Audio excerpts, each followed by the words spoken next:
adik-adik, hari ini kita materi baru loh, kelas 12 SMK. Kita sampai pada bab ketiga, yaitu informasi dalam teks editorial. Informasi dalam teks editorial kita bagi menjadi dua bagian ya adik-adik. Hari ini kita cukup membahas bagian yang pertama. Sebagai kata kunci untuk teks editorial adalah opini. Opini yang didasari oleh fakta. Oke adik-adik, selamat belajar dan sukses untuk kita semua. Seperti biasa, di awal pembelajaran kita akan membahas dulu tentang kompetensi dasar. Karena ini sangat penting ya adik-adik.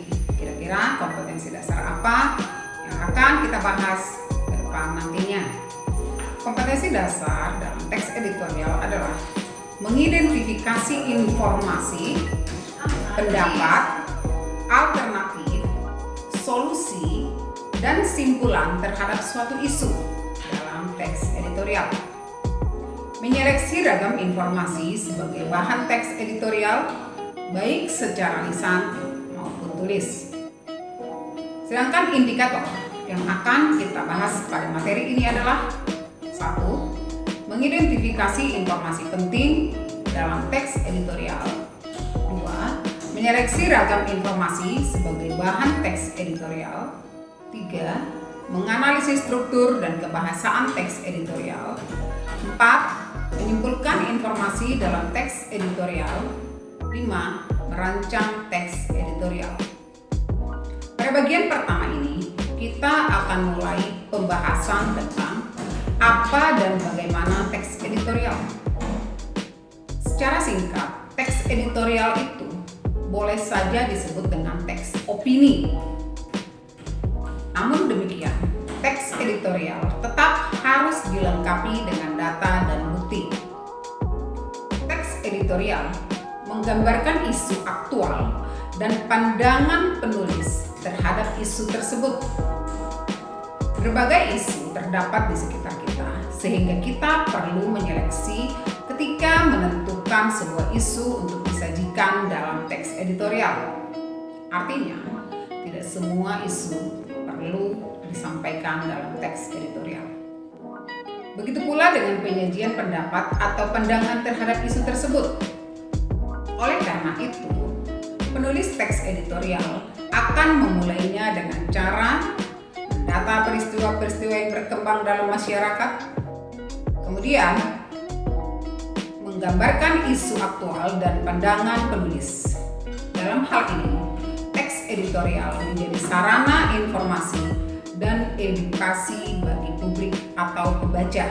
Jangan lupa ya adik-adik, opini namun mengandung informasi dan edukasi. Tujuan teks editorial adalah 1. Mengajak para pembaca atau masyarakat untuk ikut berpikir di dalam sebuah masalah, isu, topik, atau yang sedang hangat dibicarakan. Yang kedua, memberikan pandangan dengan berdasarkan fakta, data, dan alasan kepada pembaca terhadap isu yang sedang berkembang. Sementara itu, teks editorial bermanfaat untuk memberi informasi kepada pembaca dalam merangsang pikiran, serta juga terkadang mampu untuk dapat menggerakkan pembaca untuk ikut berpartisipasi dan juga tidak berpartisipasi terhadap isu yang dibahas pada teks editorial. Dalam hal ini, tindakan apa yang harus diambil. Selanjutnya kita sampai pada fungsi teks editorial. Yang pertama, teks editorial umumnya menjelaskan sebuah berita yang akan berakibat pada masyarakat. Yang kedua, mengisi latar belakang yang berhubungan dengan berita tersebut dengan kenyataan sosial serta juga faktor yang mempengaruhi dengan lebih menyeluruh. Yang ketiga, terkadang terdapat sebuah analisis yang berfungsi untuk dapat mempersiapkan masyarakat akan kemungkinan kemungkinan yang dapat terjadi. Selanjutnya, fungsi teks editorial adalah meneruskan penilaian moral mengenai atau tentang berita yang dimaksud. Adik-adik, kita teruskan tentang mengidentifikasi informasi penting dalam teks editorial, atau simpelnya boleh juga kita katakan sifat teks editorial. Yang pertama, sifat teks editorial bersifat krusial. Artinya, ditulis secara berkala tergantung dari jenis terbitan media. Misalnya, media massa harian berarti editorialnya harian. Mingguan berarti editorialnya mingguan. Mingguan atau bulanan dan seterusnya. B. Isinya menyikapi situasi yang berkembang dalam masyarakat luas, baik aspek sosial, politik, ekonomi, kebudayaan, hukum, pemerintahan, maupun olahraga. Bahkan dunia hiburan pun tetap boleh disikapi lewat teks editorial. Hal ini tergantung jenis liputan medianya. Yang ketiga, teks editorial bersifat konsisten dan teratur. Kepada para pembaca terkait, sikap media massa yang menulis teks editorial tersebut terkait dengan kebijakan media yang bersangkutan. Maksudnya, sifat teks editorial yang keempat adalah setiap media memiliki perbedaan iklim tumbuh dan berkembang dalam kepentingan beragam yang menaungi media tersebut. Bagaimana cara kita menyeleksi ragam informasi sebagai bahan untuk menulis teks editorial? Tadi kakak sudah katakan, teks editorial memang bersifat opini. Namun tetap opini ini didasari oleh data atau fakta yang sudah ada. Oleh karena itu, dalam menyeleksi ragam informasi sebagai bahan untuk teks editorial, yang pertama, kita harus menentukan isu aktual dari berbagai media informasi. Yang kedua, menyampaikan pendapat terhadap isu aktual dilengkapi dengan data-data pendukung. Selanjutnya, kita sampai pada bagian cara menyampaikan pendapat atau argumen dalam teks editorial. Seperti kita sudah pegang, kata kuncinya teks editorial adalah opini. Namun dalam hal ini, pendapat atau argumen dalam teks editorial harus berpikir kritis dan logis. Jadi adik-adik tidak asal membuat ya. Yang kedua, menjauhkan emosi dan subjektivitas. Artinya, penulis teks editorial harus bersifat netral, jangan memihak ya adik-adik. Yang ketiga, mampu memilah fakta yang sesuai dengan tujuan dan dapat menarik kesimpulan yang sulit dibantah. Dengan apa? Dengan adanya data-data yang sudah dikumpulkan sebelumnya. Jadi, walaupun teks editorial adalah opini, tetap didasari oleh data-data dan fakta yang sudah ada sebelumnya, sehingga sulit dibantah. Selanjutnya, karena tujuan akhir kita adalah mampu menulis teks editorial, kakak akan menyampaikan langkah-langkah awal yang harus diketahui oleh penulis teks editorial. Sampai di sini masih tetap semangat kan adik-adik? Kita lanjutkan.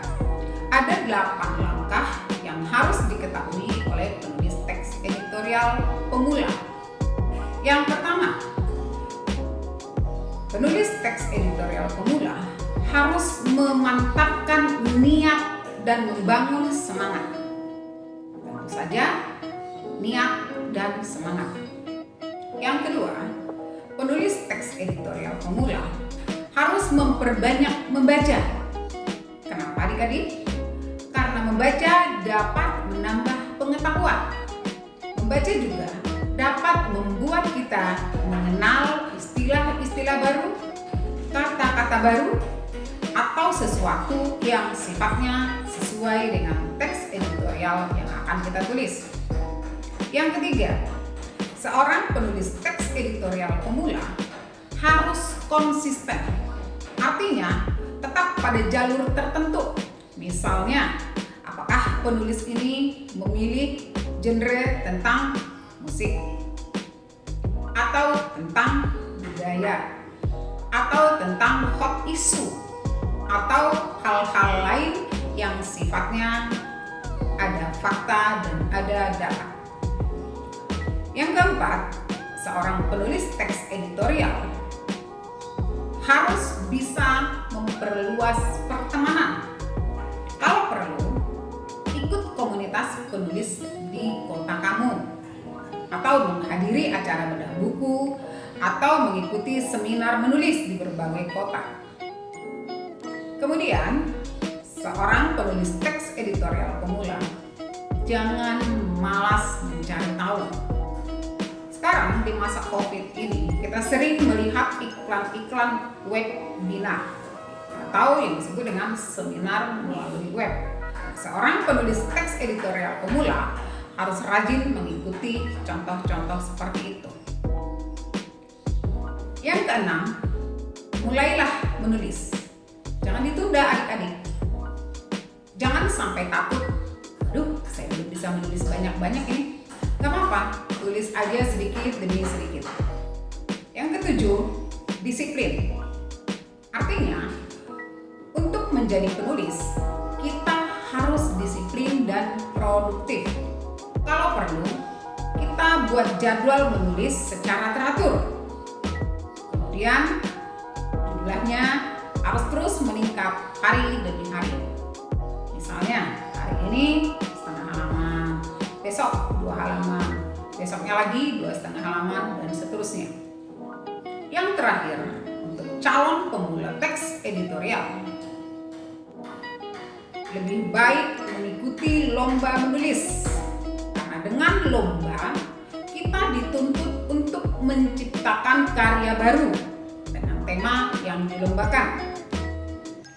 Lomba menulis selain membuat kemampuan kita semakin terlatih, juga melatih kedisiplinan dan membentuk sesuatu yang bisa kita jadikan langkah awal untuk menjadi penulis nantinya. Bagaimana adik-adik? Demikian pembahasan kita tentang teks editorial minggu ini. Jangan lupa, minggu depan kita akan sampai pada bagian kedua menulis teks editorial. Sampai jumpa, pelajar Indonesia. Demikianlah materi teks editorial bagian yang pertama. Adik-adik, tetap di sini ya. Minggu depan kita akan membahas teks editorial bagian yang kedua. Kita harap kalian tetap di sini dan selalu mengikuti pembelajaran ini. Jangan lupa, maju terus dan semangat belajar Indonesia.